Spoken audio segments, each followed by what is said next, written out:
Oke, screen-nya sudah muncul. Sudah, Bu. Oke, aman ya. Kita mulai. Bismillahirrahmanirrahim. Selamat sore, Kang Randi dan teman-teman. Nanti menyusul ya.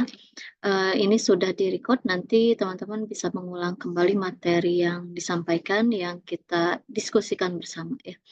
Hari ini di pertemuan 10 di mata kuliah Sistem Lingkungan Industri, kita akan belajar tentang pencemaran lingkungan. Ingin tahu ya apa saja yang termasuk pencemaran lingkungan. Nanti jenisnya ada apa saja. Kita akan minimal teman-teman harus tahu ya harus tahu. Oke, berarti pimpin doanya Kang Randi ya. Mangga. Baik, Bu. Sebelum memulai materi atau pembelajaran hari ini, alangkah baiknya kita berdoa. Berdoa dipersilakan.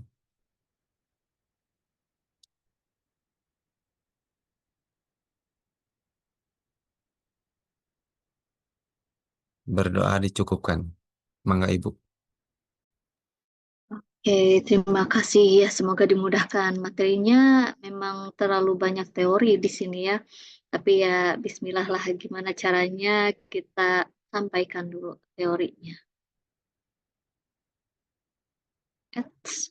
Ya, jangan lupa mengisi presensi ya di Litera dan konfirmasi kehadiran dosen di Litera serta kesesuaiannya dengan RPS. Oke, di sini Green Manufacturing kita ke sebelum UTS ya, produksi bersih dan ke-10 ke pencemaran lingkungan. Next, tentang manajemen limbah nanti minggu depan sampai ke eh, ini kayaknya belum update deh untuk bahan kajiannya nanti diupdate kembali ya. Ada pembahasan tentang ISO juga nantinya. Oke, ini adalah submateri yang akan dipelajari mulai dari eh, pengantar, lalu ada jenis-jenis pencemarannya, apakah dia termasuk ke jenis pencemaran secara fisika, kimia atau biologi, terus ada jenis-jenis pencemaran airnya, pencemaran air, pencemaran udara, dan pencemaran tanah. Oke, inilah ya yang disebut dengan tercemar itu karena dia melampaui baku mutu lingkungan ya, baku mutu lingkungan hidup ya. Pencemaran lingkungan masuk atau dimasukkannya makhluk hidup zat ya atau energi atau komponen lain di dalam lingkungan hidup oleh kegiatan manusia sehingga tadi adanya melampaui baku mutu ya.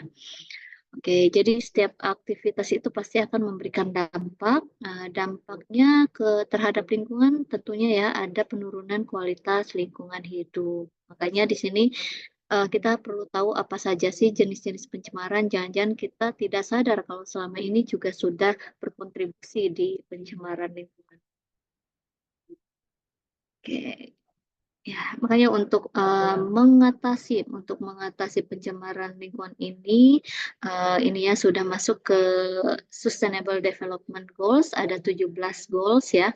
Di sini upaya untuk melestarikan lingkungan ya, bukan hanya tentang lingkungan tapi kecerdasan bangsa juga atau kesetaraan gender dan lain-lain. Nanti masuknya bisa ke air bersih dan sanitasi yang layak.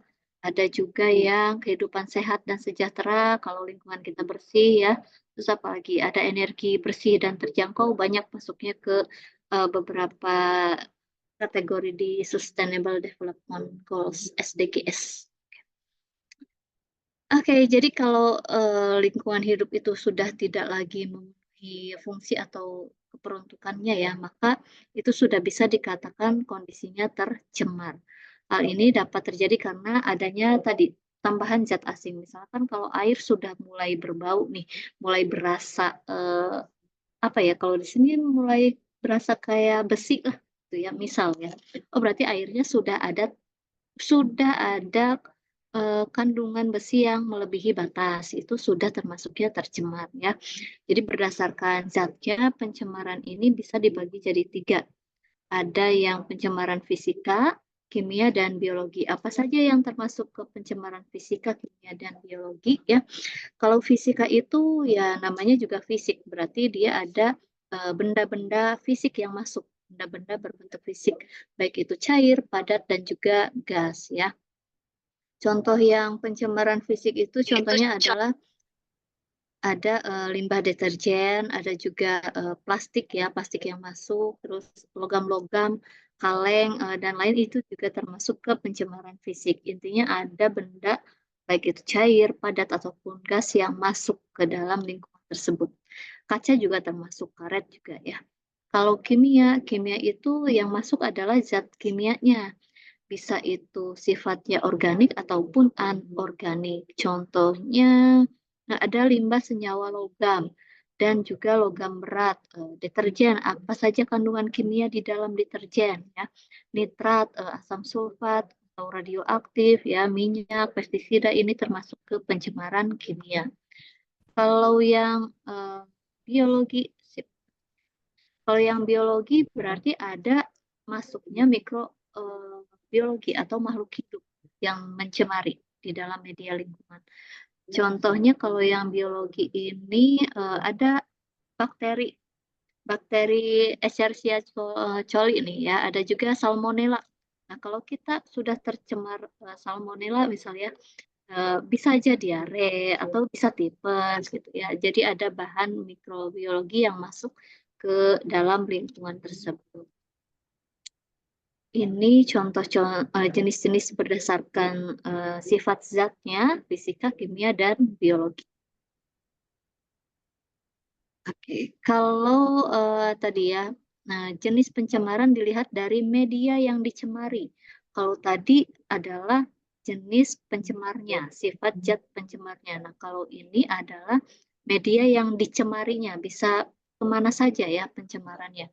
Bisa lewat air, bisa lewat udara, bisa juga lewat tanah. Kita bahas satu persatu untuk yang water pollution atau pencemaran air.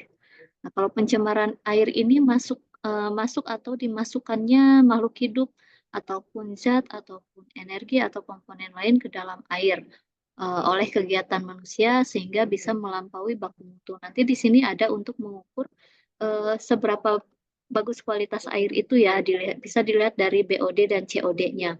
Kalau melampaui batas itu sudah termasuk tercemar air tersebut ya. Oke, ini beberapa pengertian tentang pencemaran air, sedangkan yang dimaksud baku mutu air itu adalah batas. Tadi ya, batas yang dapat diterima atau ditenggang keberadaannya dalam air. Bisa makhluk hidup, zat, energi, atau komponen lainnya. Oke, apa saja wujud zat pencemar atau polutan pada pencemaran air ya? Bisa dari limbah domestik, bisa dari limbah industri, dari limbah pertanian juga bisa. Jangan salah ya, tadi pestisida bisa mencemari air juga jika tadi melebihi baku mutu ya. Ada limbah tumpahan minyak. Kalau limbah domestik ya yang dihasilkan oleh rumah tangga ya contohnya deterjen, plastik, kaca dan minyak pokoknya yang aktivitasnya diperoleh dari aktivitas rumah tangga. Kalau limbah industri aktivitas industri berdasarkan aktivitas industri contohnya tadi ada tambahan ada logam ya, ada kandungan besi, ada merkuri, timbal, terus zat perwarna sintetik atau plastik, kain, kertas, dan lain sebagainya. Pokoknya hasil dari aktivitas industri. Kalau limbah pertanian, inilah ya, dia dari sisa-sisa kegiatan pertanian. Misalkan tadi itu adalah jerami, terus ada pestisida, ada juga kotoran hewan, ya. Nanti akan kotoran hewan itu berarti ada bakteri atau mikrobiologi ya yang hidup di dalamnya. Kalau melebihi batas tertentu itu sudah bisa termasuk ke pencemaran. Nah, untuk next bisa juga di limbah tumpahan minyak. Kalau minyak ini inilah ya minyak oleh kapal tanker atau kebocoran kilang, misal di laut nih ada kapal ya kapal laut. Nah, ada kebocoran bahan bakar atau minyak ya, sehingga airnya jadi tercemar atau ada zat lain yang masuk ke dalam air tersebut. Itu adalah media yang bisa ada ya di dalam pencemaran air. Oke. Selanjutnya aspek kimia dan fisika pencemaran air. Nah, untuk mengetahui apakah air itu tercemar atau tidak, kita bisa tentukan dengan ada pengujian ya, ada pengujian hasil parameter pencemaran dengan tentunya. Parameternya apa saja yang bisa dikategorikan kalau air ini tercemar atau tidak ya? Bisa dilihat dari suhunya, terus bisa dilihat dari pH dan alkalinitas, oksigen terlarut ya, BOD, terus ada juga warna dan kekeruhan. Lihat dari warna dan kekeruhan aja itu kita bisa deteksi kalau ini adalah tercemar. Terus dari padatan BOD-nya, COD-nya ya. Terus ada dari kandungan nitrat, dari fosfor, dan juga logam. Ini baku mutu untuk menentukan apakah air itu tercemar atau tidak. Harus ada uji parameternya. Yang pertama kita bahas yang suhu dulu ya. Suhu itu biasanya tidak jauh berbeda dengan suhu udara di atas permukaannya, harusnya ya normalnya, yaitu lebih besar atau kurang dari 3 derajat dari suhu di atas permukaan airnya. Kalau sudah melebihi itu berarti bisa dikatakan tercemar atau kurang dari itu ya. Suhu yang optimal untuk perairan itu di daerah kita ya yang tropis itu berkisar 25 sampai 30 derajat Celcius. Oke, ini adalah rentang ya, rentang perbedaan suhu di siang dan malam hari itu tidak lebih dari 5 derajat Celcius. Jadi jika suhu perairannya lebih tinggi, semakin tinggi ya, maka akan mengakibatkan peningkatan laju reaksi dan penurunan kandungan oksigen. Nah, kondisi ini bisa mengganggu kehidupan atau biota yang ada di dalam air. Bahkan pada kondisi oksigen yang minim, ya kalau oksigennya kurang akan menyebabkan kematian ikan yang hidup di perairan tersebut. Gitu ya. Jadi semakin tinggi itu akan mempengaruhi peningkatan laju reaksi penurunan kandungan oksigennya. Jadi kalau airnya tadi udah lebih dari 35, 40-an lah ya, 40 derajat Celcius itu kadar oksigennya akan berkurang. Yang kedua kita bisa lihat dari pH atau alkalinitas ya, keasaman atau dan alkalinitas. Nah, pH air yang baik itu netral ya, 6 atau sampai ke alkalin, 6 sampai 9 pH-nya. Kalau kurang dari itu berarti asam, lebih dari itu berarti sudah termasuknya basa ya. Kalau alkalinitas itu indikator ini memiliki pH yang cukup tinggi. Kalau di air pegunungan itu biasanya punya pH-nya cukup tinggi ya, punya cukup tinggi pH dan bertambahnya bahan organik selama pengaliran menyebabkan pH bisa menurun ya, pH air bisa menurun. Semakin ke bawah berarti pH airnya akan semakin turun ya, karena ada banyak juga bahan organik yang terbawa seperti itu. Tapi perubahan keasaman pada air yang baik itu semakin naik atau semakin turun akan mengganggu kehidupan ikan dan hewan air di dalamnya. Kalau alkalinitas itu kesadahan ya, atau kesadahan indikator kesadahan air di mana ion kalsiumnya dan magnesiumnya sebagai penyebab kesadahan pada air tersebut ya. Nah, jadi logam kalsium ini dan magnesium ini ada ikatan kimianya ya, berikatan dengan ion karbonat dan bikarbonat, sulfat, klorida, dan anion lainnya. Nah, beberapa dampak negatifnya dari penggunaan air yang nilai alkalinitasnya itu tinggi ya bisa menyebabkan perkaratan peralatan dari logam terutama besi, terus bisa juga menyebabkan sabun kurang berbusa karena terlalu asam atau lebih basah ya, dan terjadinya kerak pada alat-alat dapur sampai bisa merusak bahan dari alat-alat tersebut. Ini efek dari alkalinitas dan pH ya. Oke, ini 2 jenis kesadahan ya. Jadi sedangkan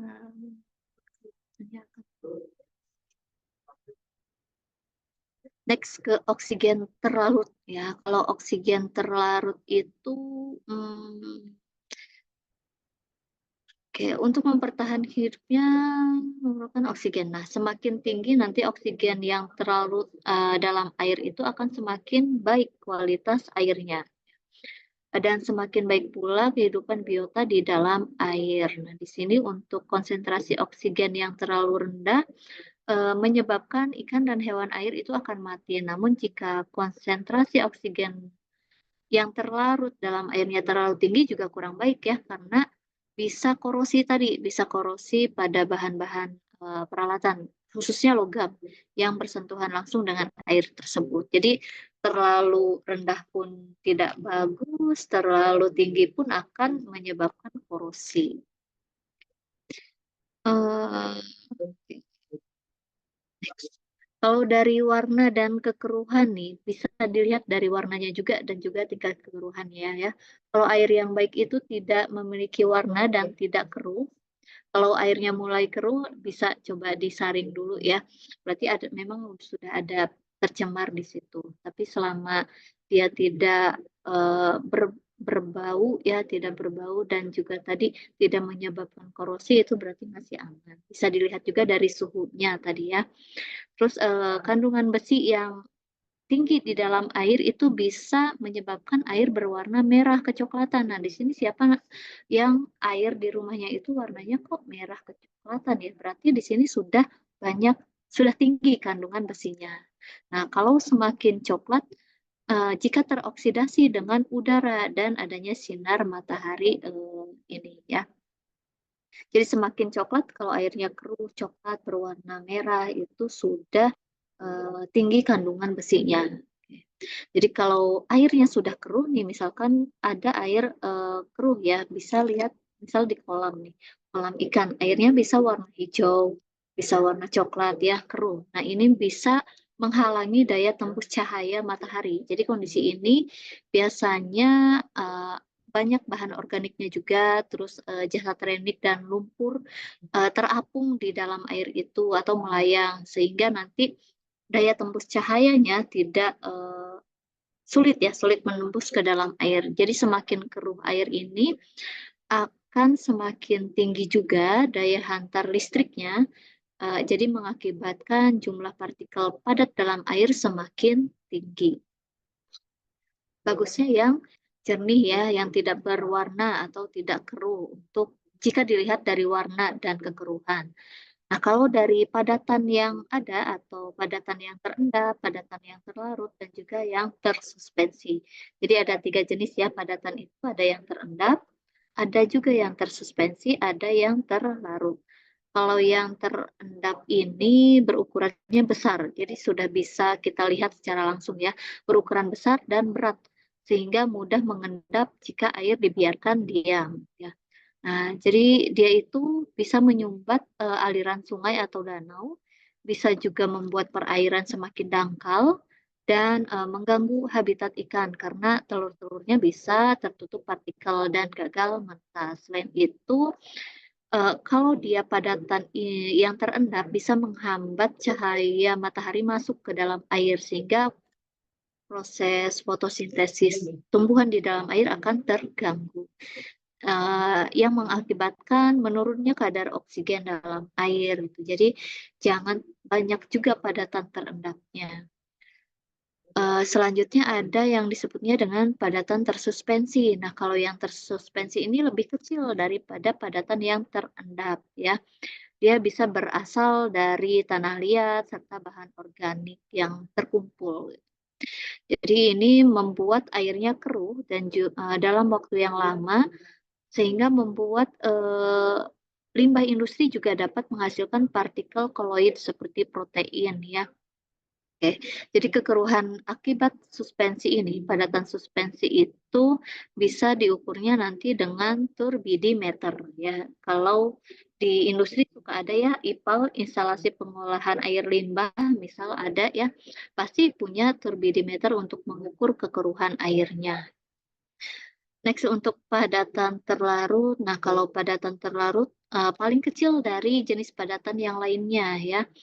Bahkan bisa larut sempurna dalam air kalau yang padatan terlarut bisa berupa zat organik atau anorganik juga tergantung dari tadi sumber limbahnya dari mana, dari industri kah, dari pertanian ya atau dari domestik.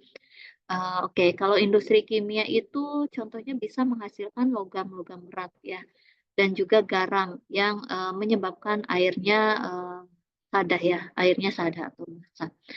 Kalau limbah domestik biasanya yang mengandung sabun, deterjen, dan juga minyak. Ini termasuknya kepadatan terlarut. Ya. Kalau dari kadar nitrat ya bisa dilihat, tapi ini dengan pengukuran juga ya. Nah, jadi kalau sumber nitrat terbanyak adalah udara, yaitu 78% udara mengandung nitrogen. Nah, jadi nanti proses perubahan nitrogen itu di udara bebas menjadi nitrat dapat terjadi secara biologi dan kimia. Ya, disebutnya fiksasi ya, prosesnya fiksasi.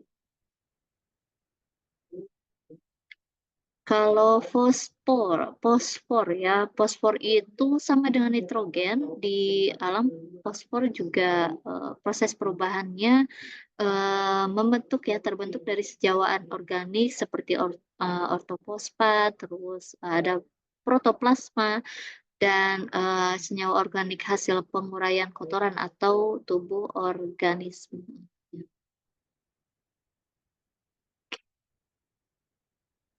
Oke, kalau dari kandungan logam tadi ya, kandungan logam itu dia pasti dampaknya negatif ya, negatif ke air.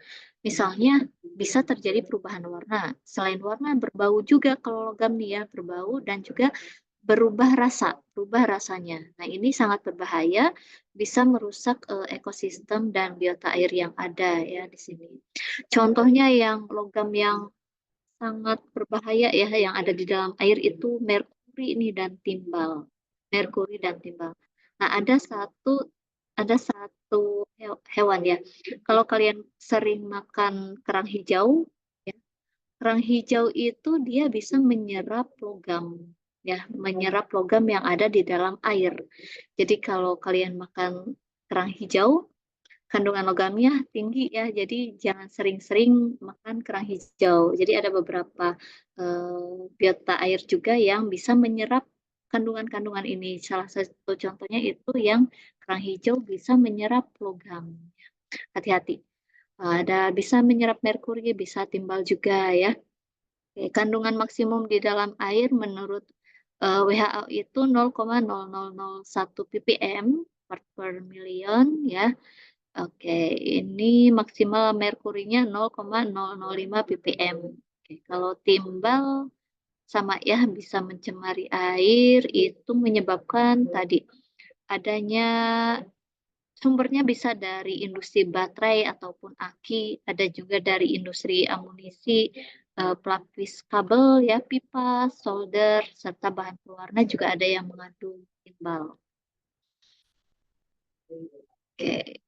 Ini aspek kimianya. Sekarang kita ke aspek biokimia pencemaran ya.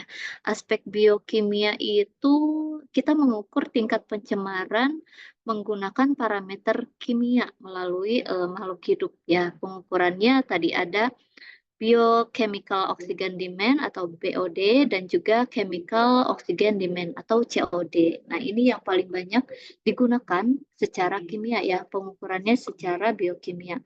Diukur BOD dan COD-nya. Kalau BOD itu berarti kita mengukur jumlah oksigen yang terlarut di dalam air tersebut. Jadi diperlukan mikroorganisme ya umumnya itu pakai bakteri untuk bisa menguraikan atau mendekomposisi bahan organik dalam air pada kondisinya aerobik ya.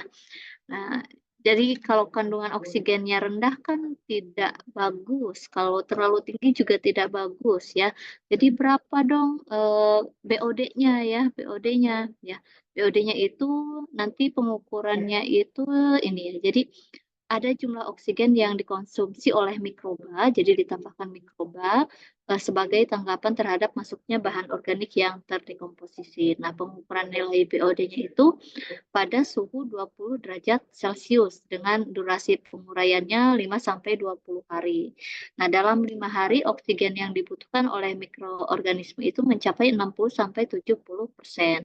Sedangkan dalam 20 hari harus sebesar 95-99%. Jadi diukur berkala ya kalau BOD ini. Diukur 5-20 hari. Kalau yang COD, COD. chemical oxygen demand itu berarti kita mengukur jumlah oksigen yang diperlukan. Jumlah oksigen yang diperlukan untuk bisa mengoksidasi zat-zat organik dan organik yang ada di dalam air ya. Oke, prinsipnya kita menambahkan sejumlah kalium ya, sejumlah kalium bikromat tertentu sebagai oksidatornya. Nah, nilai COD yang tinggi menyebabkan kandungan oksigen terlarut dalam air semakin kecil, sehingga keseimbangan ekosistem perairan bisa terganggu. Selain itu, kelarutan oksigen dalam air sangat tergantung pada besarnya suhu tadi ya, tekanan oksigen di atmosfer dan juga adanya kadar garam di dalam air. Semakin tinggi nilai COD-nya dalam air ya, semakin rendah kualitas airnya. Ini bisa mengukur dari BOD dan COD. Ya, nanti ada prosedurnya untuk mengukur BOD dan COD, nanti coba kita cari ya. Nah, kalau yang pencemaran udara tadi baru air, baru pencemaran air, sekarang yang udara. Udara, wah bisa diproduksi dari mana aja nih udara ya. Udara mah banyak di industri-industri juga sekarang sudah sering ya. Ada ketentuan juga harus berapa tower untuk pembuangan udara ini ya, limbah udara atau polutan udara nih. Ada senyawa polutan CFC, banyaknya dari mana biasanya dari AC ya. C4, CO2, karbon dioksida ya. Nah, kalau pencemaran udara itu bisa juga berupa fisik, kimia, atau biologi ya dari dalam atmosfer. Jumlahnya tentu saja melewati baku mutu yang sudah ditetapkan. Nah, ini membahayakan kesehatan bagi manusia, hewan, dan juga tumbuhan. Sumbernya bisa bermacam-macam, bisa juga ada yang bersifat alami ya, contohnya dari gunung api yang mengeluarkan abu dan gas vulkanik itu juga bisa masuk ke pencemaran udara. Dari kebakaran, misal contohnya ya secara alami kebakaran hutan, ada juga dari aktivitas mikroorganisme. Sedangkan kalau sumbernya tergolong dari aktivitas manusia ya pembakaran sampah, terus adanya kendaraan bermotor, knalpot ya tuh, dan juga aktivitas industri. Jadi pencemaran udara ini bisa juga loh secara alami ya, bukan cuma dari aktivitas manusia. Nah, ini beberapa ada ya komposisi udara ya. Komposisi udara paling banyak itu adalah di nitrogen ya. Nitrogen paling banyak kandungannya di udara ya. Terus oksigen cuma 20%-nya di atmosfer kita. Sedangkan karbon dioksida lebih kecil lagi 0,03% ya. Ini komponen-komponen lain ternyata selain oksigen, selain nitrogen, selain karbon dioksida ada juga di udara itu argon. Lebih besar malah dari CO2 ya. 20%, 0,9%-an gitu. Nah, ini komposisi udara kering di udara ya. Ada juga, oke. Oke, fun fact-nya, ternyata udara yang ada di alam itu tidak pernah dijumpai dalam keadaan bersih ya, tanpa polutan. Pasti ada polutan. Contoh-contoh polutannya karbon monoksida ya, CO. Terus ada juga belerang dioksida, SO2 nih belerang. Asam sulfat selalu ada dalam udara. Ini bisa diakibatkan dari aktivitas vulkanik tadi ataupun dari pembusukan sampah, dari terbakarnya hutan dan lain-lain. Nah, ada juga partikel-partikel padat yang nggak akan kelihatan oleh kasat mata ya, padat ataupun cair, berukurannya kecil, aerosol atau partikel padat yang kecil ya. Terus ini ya bisa ke bawah angin ya selain secara alami. Jadi secara alami pun udara yang kita hirup sebetulnya tidak benar-benar bersih. Ya bayangkan kalau kita juga apalagi tinggal di pinggir jalan ya banyak kendaraan yang lewat itu sudah pasti ada polutan udaranya. Oke, ini polutan udara dan sumbernya ya. Secara umum, zat pencemar atau polutan udara itu bisa dikelompokkan jadi lima, yaitu adanya karbon monoksida atau CO, ada juga nitrogen oksida, belerang dioksida, hidrokarbon, dan partikel. Jadi dibagi jadi 5 ya zat pencemar itu. Nah, kalau karbon monoksida itu gas yang tidak berwarna, tidak berasa, dan juga tidak berbau. Kalau di alam, gas karbon monoksida itu terbentuk dari proses pembakaran yang tidak sempurna ya. Jadi nanti di pembakaran itu ada karbon ditambah oksigen, nanti yang keluarnya ternyata ada juga karbon monoksida ya sebagai hasil pembakaran tersebut. Gitu. Ini adalah contoh produksi monokarbon bisa dari apa saja ya, dari pembakaran yang tidak sempurna. Oke, kalau ini pada reaksi pembakaran pertama ya, penjelasan tentang dari mana sih monokarbon ya, karbon dioksida, sorry. Kalau yang kedua nitrogen dioksida itu ini ya, nitrogen tidak berwarna juga tidak berbau, gas yang berwarna coklat dan berbau tajam. Kalau NO2 ya, kalau NOx itu tidak berwarna, tidak berbau. Oke, ini adalah sumbernya ya. Sumbernya bisa dari emisi pembangkit listrik dengan bahan bakar fosil dan juga dari asap rokok nih. Yang merokok bisa menghasilkan nitrogen oksida ya. Menghasilkan nitrogen oksidan yang tinggi. Oke. Ya, reaksi-reaksinya. Oke, kalau nanti konsentrasinya tinggi ya di udara itu akan mengganggu kesehatan manusia itu sendiri karena sifatnya nitrogen oksida ini beracun, dia beracun ya 4 kali dari NO malah ya nitrogen dioksida itu 4 kali beracunnya dari NO. Kalau terpaparnya lebih dari 5 ppm selama 10 menit itu bisa mengakibatkan kesulitan napas, sesak napas untuk manusia ya. Kalau belerang ini ya sumbernya dari alam ya, belerang ya. Aktivitas vulkano dalam bentuk oksida dan juga H2S ya. Terus oksidasi dan menghasilkan belerang oksida. Oke.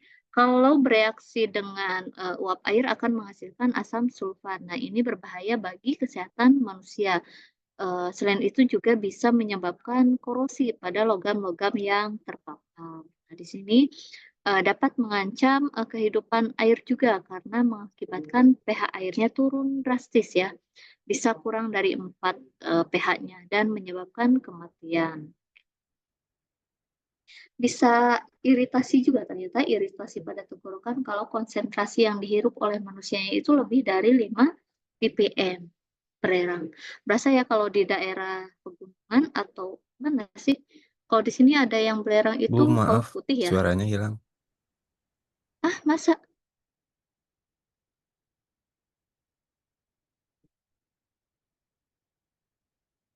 Halo?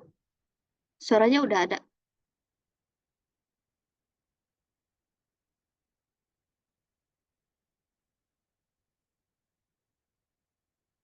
Suaranya udah ada.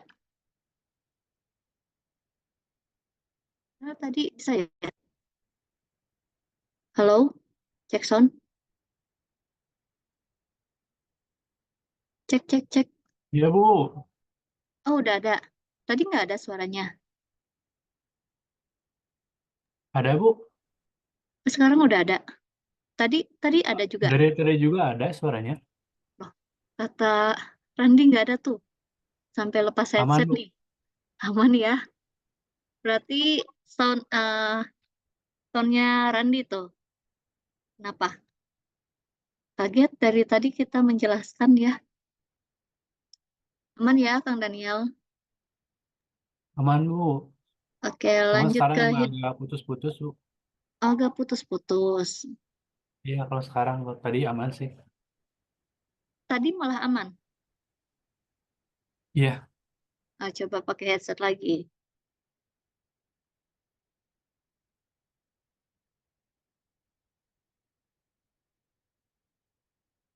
Oke, cek sound kalau sekarang ada. Ada Bu, aman. Oke, aman ya. Alhamdulillah lah. Oke, next ke hidrokarbon nih. Kalau hidrokarbon itu sebentar. Oke, ya molekul yang terbentuk antara hidrogen dan juga karbon. Nah, kalau pada suhu kamar banyak ditemukan di alam dalam bentuk padat, cair, dan juga gas. Bentuk fisiknya dipengaruhi oleh jumlah atom karbon dan struktur molekulnya. Jadi ada 3 senyawa hidrokarbon, ada hidrokarbon alifatis ya, ada juga siklis dan aromatis. Nah, ini mengandung cincin benzena. Jadi kalian kembali lagi ke kimia ya, kimia dasar atau kimia industri. Oke, kalau yang partikel itu wujudnya bisa cair ya, cair. Contohnya dari titik air, kabut, itu termasuknya ke partikel. Nah, kabut yang mengandung partikel air juga bisa. Nah, ini bisa menyebabkan sesak napas jika dihirup ya. Oke, bisa juga dari hasil pembakaran yang tidak sempurna dari bahan bakar minyak ya, BBM. Yang bercampur sama timbal, terus dari kendaraan motor juga nih, bisa ya. Oke. Oke. Kalau yang sudah tercemar partikel ini bisa menyebabkan gangguan kesehatan makhluk hidup, terutama pada saluran pernapasan. Next, untuk pencemaran tanah agak dikebut nih. Pencemaran tanah ini ya, jadi ada kerusakan tanah untuk produksi biomasa ya. Dan berubahnya sifat dasar tanah itu bisa melampaui kriteria baku mutu kerusakan tanah. Di sini tanah yang sehat itu tanah yang berfungsi secara baik bagi kehidupan yang ada di dalam tanah termasuk tumbuhan. Jadi agar tanahnya memenuhi fungsinya ya harus terkandung senyawa alami. Contohnya apa saja? Ada fosfat, ada karbonat, ada sulfat, nitrat ya. Senyawa organik seperti asam lemak, DNA, pH, dan lain-lain. Kalau ini dapat meracuni tanah dan lingkungannya. Oke. Sumber pencemaran tanah bisa dari limbah domestik, industri, dan pertanian. Paling banyak sih dari domestik dan pertanian ya, tapi industri juga tidak menjamin kalau dia tidak tercemar ya tanahnya. Kalau domestik ini ya, kenapa nih Kang Randi open mic jadi agak ngeri suaranya nggak ada. Oke, kalau domestik ini ya berasal dari aktivitas sehari-hari dari pemukiman penduduk, pasar, hotel, kantor, ada juga tempat-tempat perdagangan atau tempat-tempat wisata ya. Oke, beberapanya. Oke, limbah domestik yang paling banyak sih. Sampai sekarang pun belum ada pemisahan ya. Kalau di perumahan, kalau secara mandiri gitu, ada nggak pemisahan antara sampah organik dan anorganik ya? Ini bisa mencemari tanah juga ya. Kalau industri, ini umumnya kurang peduli juga sih dengan limbah industri yang dikelola, kecuali sudah ada terlihat secara langsung ya, secara langsung efeknya ke masyarakat. Berarti sudah bisa melaporkan. Misalkan nanti yang airnya bisa berwarna merah atau ke tanah kok jadi kering ya, tanaman tidak pernah jadi lah, atau tanahnya berwarna hijau ya. Nah, atau ada minyak-minyak ya di tanahnya. Nah, itu bisa langsung diketahui. Kalau dari limbah pertanian, penggunaannya bisa organik dan anorganik sebetulnya ya. Contohnya kalau diberi pupuk urea, TSP, Ponka ya secara terus-menerus itu bisa merusak struktur tanahnya. Memang di awal-awal produksinya bagus, tapi ternyata efek negatifnya adalah ke kandungan tanah, struktur tanahnya. Makanya sekarang sudah mulai banyak juga yang beralih ke organik, walaupun hasilnya tidak sebanyak yang anorganik, tapi ke kondisi tanah, struktur tanah itu malah semakin bagus ya. Itu. Jadi tergantung pemakaiannya juga sih. Ya.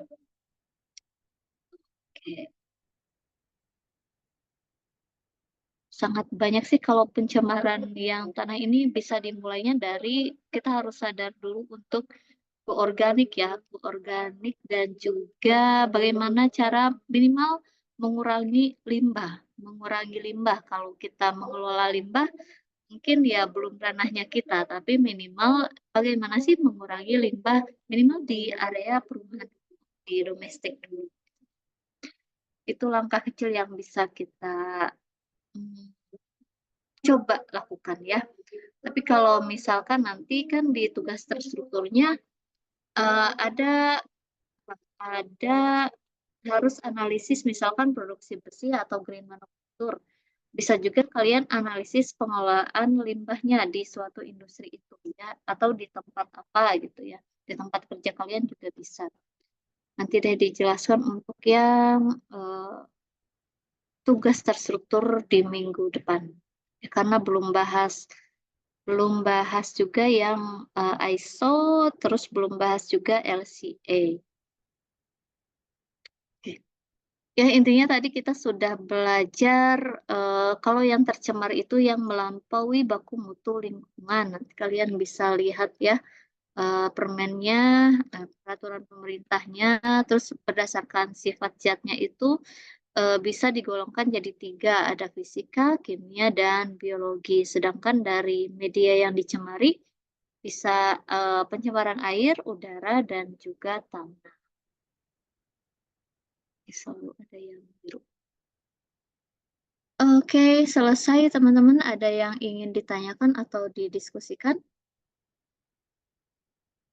Banyak teori ya. Harusnya nanti saya lampirkan juga deh cari-cari beberapa jurnal yang tentang pengelolaan limbah.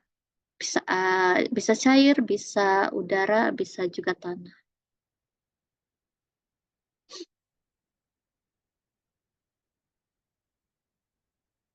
Cuma Daniel dan Randi yang hadir. Ya, Bu, masih pada kerja kayak Oke, ya. karena besok Kalau libur. besok libur, tapi kerja masuk? Enggak, Lah, libur sih kan merah. libur ya harusnya mah. Kita juga libur, tapi nanggung kalau liburnya weekday, kalau di kuliah berarti ada satu pertemuan yang ditunda, gitulah Ya, betul. suka dukanya. Ada yang ingin ditanyakan atau didiskusikan atau cukup? Sudah cukup, Bu? Cukup ya teman-teman di sini Ya. jangan puas dengan yang saya berikan, materinya masih sangat luas tentang limbah ini ya, tentang pencemaran lingkungan di sini. Nanti teman-teman coba cari-cari lagi apa sih dampaknya ya, lebih spesifik yang paling kalian penasaran tuh tentang apa. Pastinya tentang yang efeknya ke diri sendiri dong ya, efeknya ke diri sendiri. Oke teman-teman. Jika tidak ada yang ingin didiskusikan, kita cukupkan perkuliahan hari ini. Terima kasih. Selamat melanjutkan kembali aktivitasnya bagi yang masih bekerja dan selamat beristirahat bagi yang sudah tidak ada pekerjaan ya. Terima kasih. Assalamualaikum warahmatullahi wabarakatuh. Waalaikumsalam warahmatullahi wabarakatuh. Terima kasih banyak, Bu. Sama-sama.